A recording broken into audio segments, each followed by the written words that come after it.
السلام علیکم ورحمۃ اللہ وبرکاتہ۔ آج کا ہمارا سبق ہے سبق نمبر 34، سورہ بقرہ آیت 132 تا 134۔ اعوذ باللہ من الشیطان الرجیم، بسم اللہ الرحمن الرحیم۔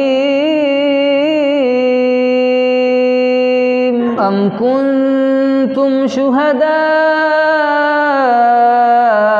اذ حضر یعقوب الموت اذ قال لبنیہ ما تعبدون من بعدی قالوا نعبد الہک وإلہ آبائک ابراہیم وإسماعیل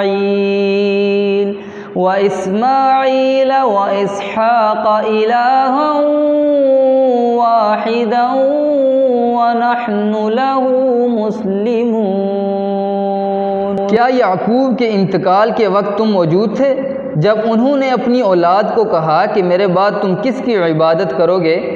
تو سب نے جواب دیا کہ آپ کے معبود کی اور آپ کے آباء و اجداد ابراہیم اور اسماعیل اور اسحاق علیہم السلام کے معبود کی، جو معبود ایک ہی ہے اور ہم اسی کے فرما بردار رہیں گے۔ تلک امۃ قد خلت لها ما کسبت ولکم ما کسبتم ولا تسألون عما كانوا يعملون۔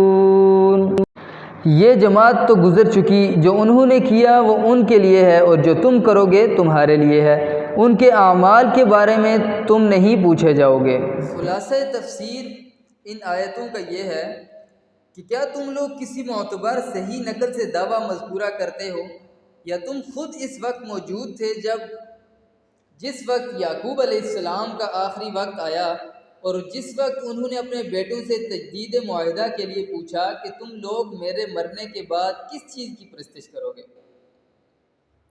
انہوں نے بالاتفاق جواب دیا کہ ہم اس ذات پاک کی پرستش کریں گے جس کی آپ اور آپ کے بزرگ حضرت ابراہیم، اسماعیل اور اسحاق علیہم السلام پرستش کرتے آئے ہیں، یعنی وہی معبود جو وحدہ لا شریک ہے، اور ہم احکام میں اسی کی اطاعت پر قائم رہیں گے۔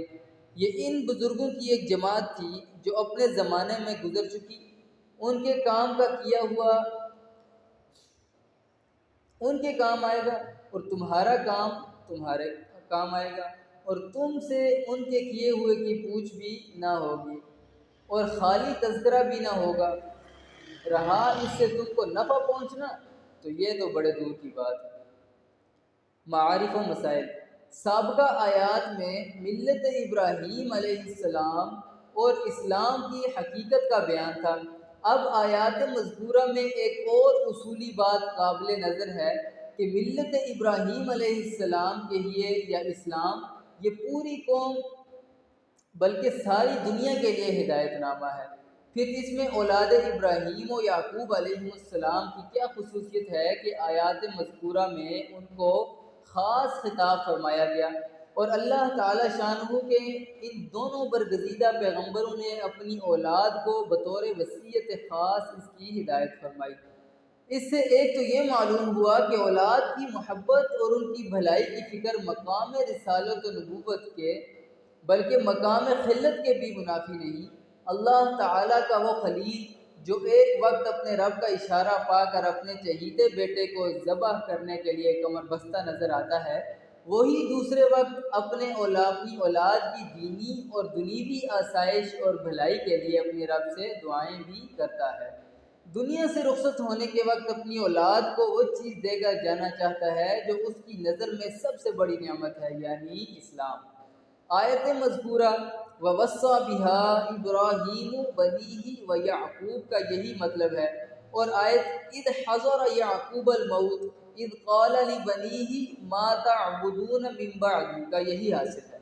فرق اتنا ہے کہ عام انسانوں کی نظروں میں نعمت و دولت دنیا کی فانی اور ذلیل چیزیں ہیں، ان کی نظر اور حوصلہ بلند ہے، ان کے نزدیک اصلی دولت ایمان اور عمل صالح یا اسلام ہے۔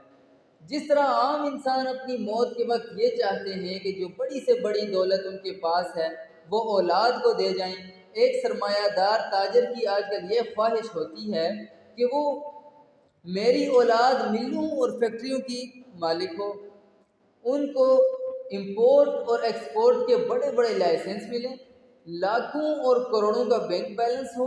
یا ایک سروس والا انسان یہ چاہتا ہے کہ میری اولاد کو اونچے عہدے اور بڑی تنخواہیں ملیں، یا ایک صنعت پیشہ آدمی کی یہ خواہش ہوتی ہے کہ اس کی اولاد اس کی صنعت میں کمال حاصل کرے، اس کو اس کے اپنی عمر بھر کے گر بتلا دے۔ اسی طرح انبیاء علیہ السلام اور ان کے متبعین اولیاء کی سب سے بڑی خواہش یہ ہوتی ہے کہ جس چیز کو وہ اصلی اور دائمی لازوال دولت سمجھتے ہیں وہ ان کی اولاد کو پوری پوری مل جائے، اس کے لیے دعائیں کرتے ہیں اور کوششیں بھی کرتے ہیں، آخر وقت میں وصیت اسی کی کرتے ہیں جیسا کہ آیات مذکورہ سے واضح ہے۔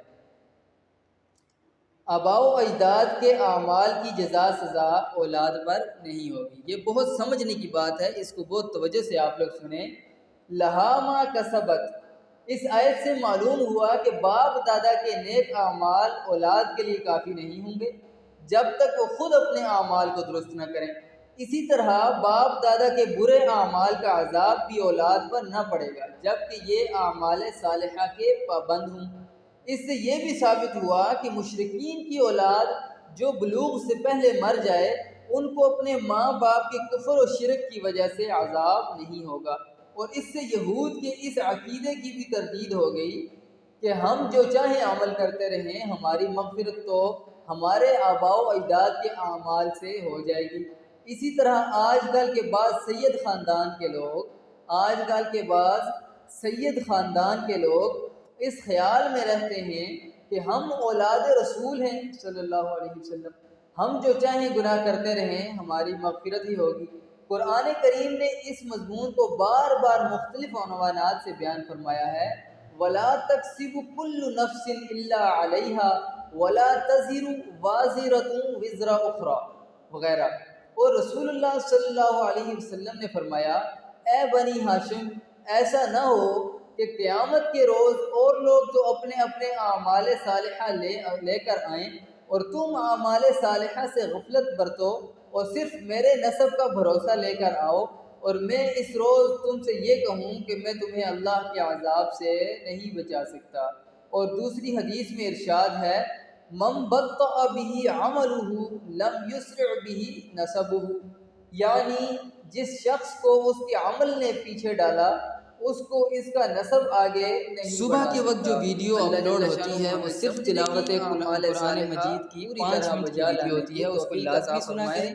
اس طرح سے ہم ہر روز 5 منٹ بآسانی قرآن مجید کو دے سکتے ہیں، اور 1 سال کے اندر اندر ہمارے قرآن مجید یقیناً 2 مرتبہ قرآن مجید ہمارا مکمل ہو سکتا ہے۔ اور شام کے وقت جو ویڈیو اپلوڈ ہوتی ہے وہ تفسیر کی اور ترجمہ اور معارف و مسائل کے بارے میں ہوتی ہے۔